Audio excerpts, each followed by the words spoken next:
إلى شيرين عبد الوهاب.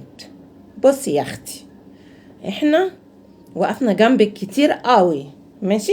يعني انا واحده من الناس الحكومه قالت لي او التامينات قالت لي يا تاخدي كارنيه النقابه معاش ابوكي بعد ما خدت الليسانس. جيت انت حلقتي شعرك، قلنا ايه همها اكتر من همي، واتصدمنا كل ستات الوطن العربي عليكي، ماشي؟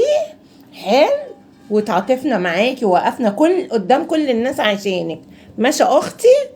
تمام.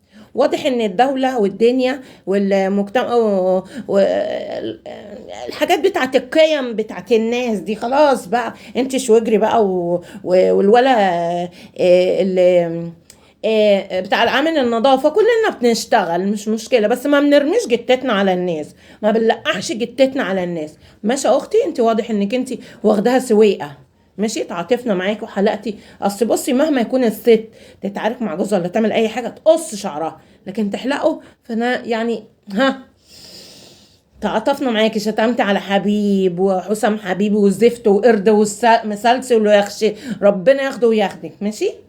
حلو.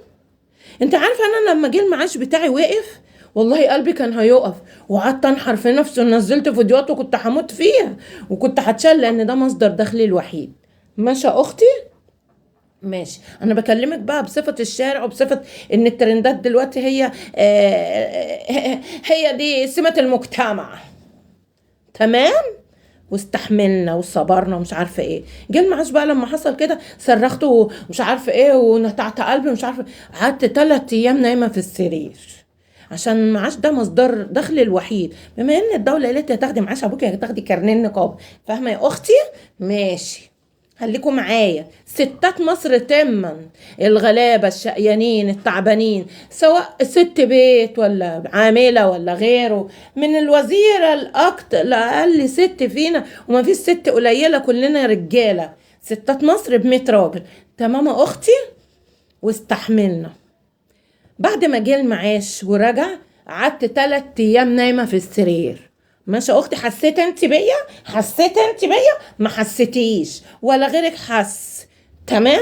ليه؟ لان غنيتين اغنيتين، كام اغنيه كده، وعملت الخميره ونمت عليها. اللي انت فيه ده كهن ومحن ستات، ماشي يا اختي؟ تمام. لما رجع المعاش بقى يعني كنت بفوق بقى من الصلمه والجلطات والسكر والضغط والحاجات ديت، ماشي؟ انت معاكي فلوسك، مش فارق معاكي تتجوزي تطلقي، شغله امنا ليه؟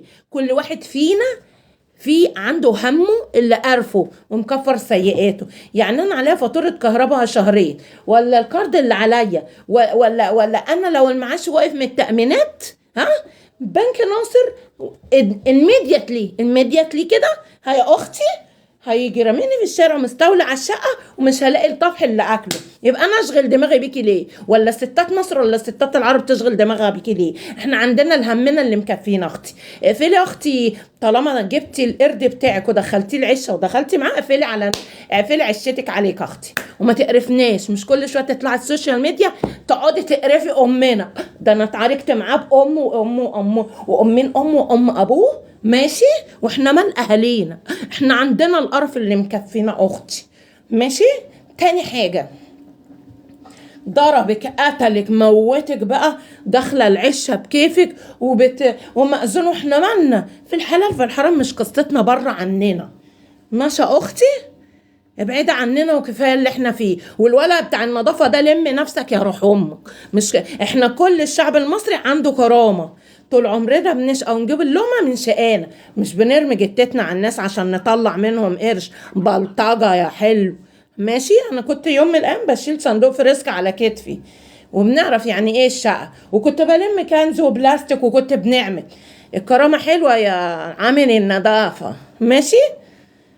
والاخر مره يا شيرين بكلمك وبقول لك ابعدي على السوشيال ميديا وما تقرفيناش في الطلعه والناس. دي شيرين راحت، دي شيرين جت، مش عارفه انت عامله فلوس يا اختي ملايين على قلبك قد كده، مش فارق معاكي الدنيا، تعاركي مع عمك، تتعاركي، تولعي في اخوك، تقتلي جوزك، بره عننا يا شيرين، فاهمه؟ لا اختي، لا انت لا هتيجي تسد لنا قروضنا، ولا هتيجي تسد لنا فواتيرنا، ولا هتيجي تشيلي عننا الهم اللي احنا فيه، فالله يخليكي ابعدي عننا. تكري يا شيرين، باي. ما اشوفك.